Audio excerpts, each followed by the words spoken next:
as production, then it is fictitious capital. Now, what does that mean? I've loaned you the money with the expectation that I will receive M plus I back at some later date, right? So we change our circuit a little bit more, and now we can see that we break down that little m, that extra surplus value, into a division between the profit, which goes to me, the capitalist, and interest, which goes to the bank. So I, the bank now, before I was a capitalist, now I'm the bank, I loan you out this money with the expectation that I will receive M plus I back at a later date. I can take that loan and sell it to anyone as an asset worth M plus I. It's fictitious not because it is fake, but because the value of the credit money, the value of the credit money created is based on a surplus value that does not exist yet. The only thing that exists is the money that I gave to the capitalist and that the capitalist used to buy means of production. That interest rate is not real. It is fictitious. And if things go especially poorly, that interest payment might never exist. Finally, in capitalism, capital accumulation cannot occur without credit. Without credit, each individual capitalist would have to save, some way or another, a sum of money equal to the initial cost of that first round of production. And there would have to be enough physical gold for each capitalist to accumulate that sum of money and have enough surplus value in money form at the end of the process to expand production again, and have enough gold on the consumption side of the commodity to realize all of that surplus value. These are all four of these things happening. Even one of those things happening is highly unlikely. So the ability of financial capitalists to instantaneously create fictitious capital is a feature here, not a bug.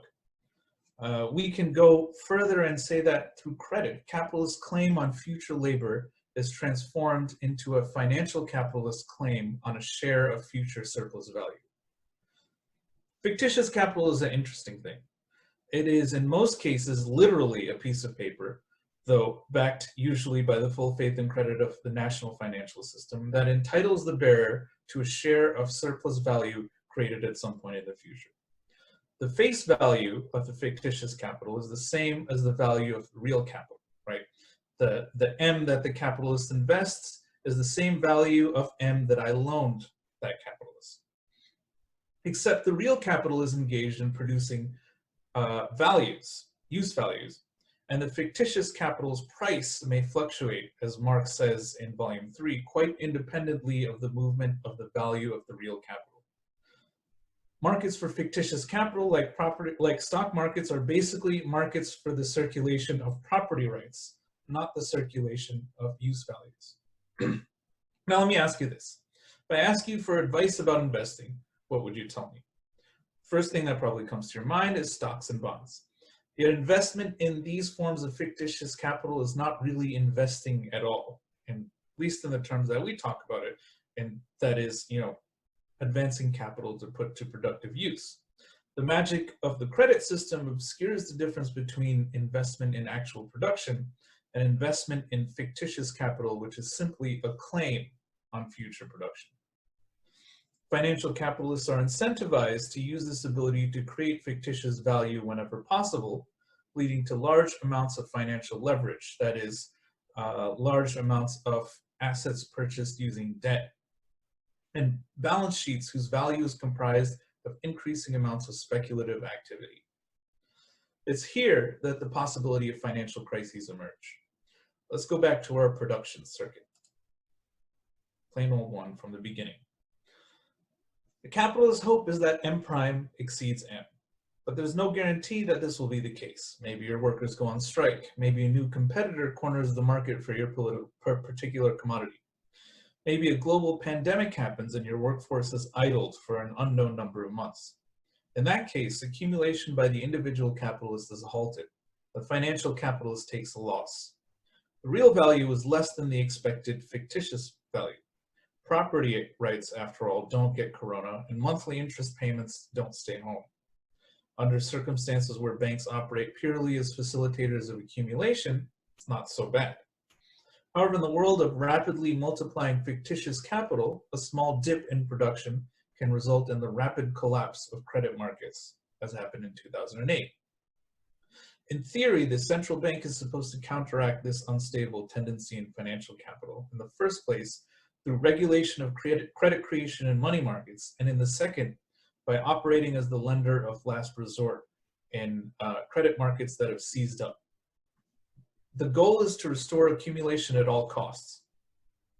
And if accumulation is otherwise more or less stable, then sufficiently bold action might get the financial wheels moving again. When you hear about the Federal Reserve's trillion-dollar repo operations, this is basically the approach that the central banks are taking, providing private banks with excess credit to loan out just in case a credit crunch is on the horizon. This gives us a little hint about why we see headlines like this. In the first instance, there is a separation between the real surplus value generated in the productive economy and the fictitious values in the financial economy. The problem in this case is not that there's a credit crunch. There's a clear problem in the productive sector, and that problem is the virus. It is likely too early for the massive, almost immediate unemployment and drop in consumer spending to have affected the value of fictitious capital yet. And the immediate actions of the Fed are also sending a signal. The central bank has the stock market's back. To the extent that it can, the central bank seems committed to providing the credit markets any support in its arsenal. And so financial markets are likely riding on an exuberance that they can wait this thing out. Time will tell.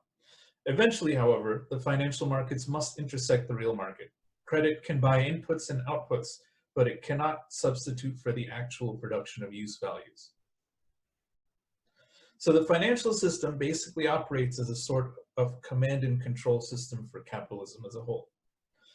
Through the credit market, money capital can be mobilized and directed to areas where expected future returns are highest, rather than relying on each individual capitalist to direct their money capital to whatever local enterprise or profitable opportunities they see. In this way, finance is critical to the process of the equalization of the profit rate and coordinating flows between fixed and circulating capital. This is sort of a decentralized coordination mechanism that uses the interest rate to discipline underperforming productive capitalists. And this kind of paradoxical way, by forcing bad capitalists out of business, leads to the concentration of capitals. In essence, the entire money capital in the economy is made available as credit to the entire class of productive capitalists. This provides the subclass of financial capitalists, despite being unproductive in the Marxian sense of the word, tremendous political power. This political power is used in several ways. The most obvious of these is conflict over the division of the surplus product between profits and interest. Second most obvious of these is a complex interaction with the state. Financial capital will seek to override any regulations on its activity by creating new forms of fictitious capital, like credit default swaps and mortgage-backed securities.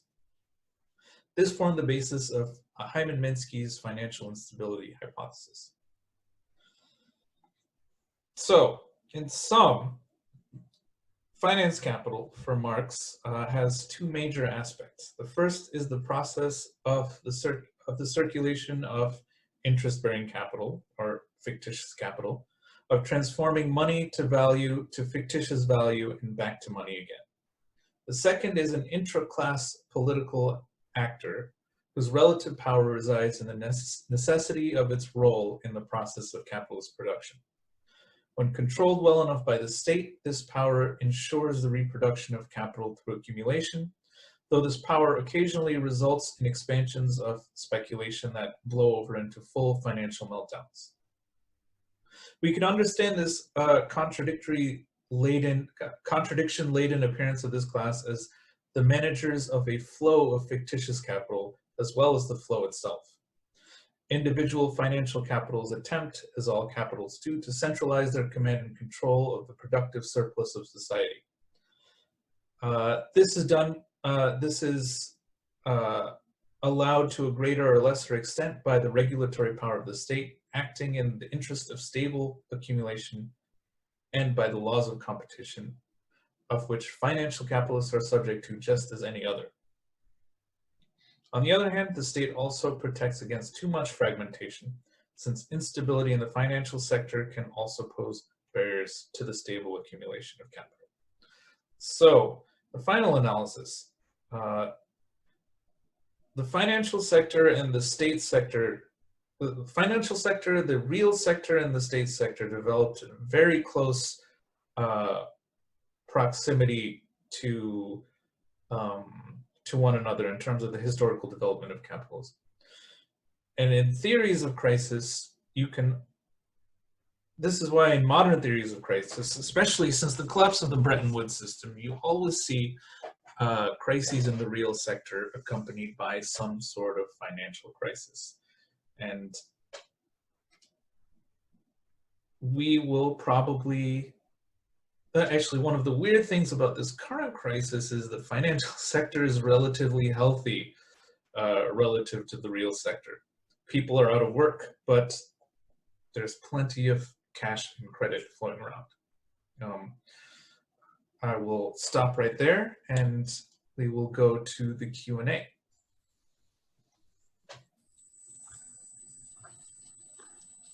Okay, folks, if you have questions, you can submit them if you're on Facebook.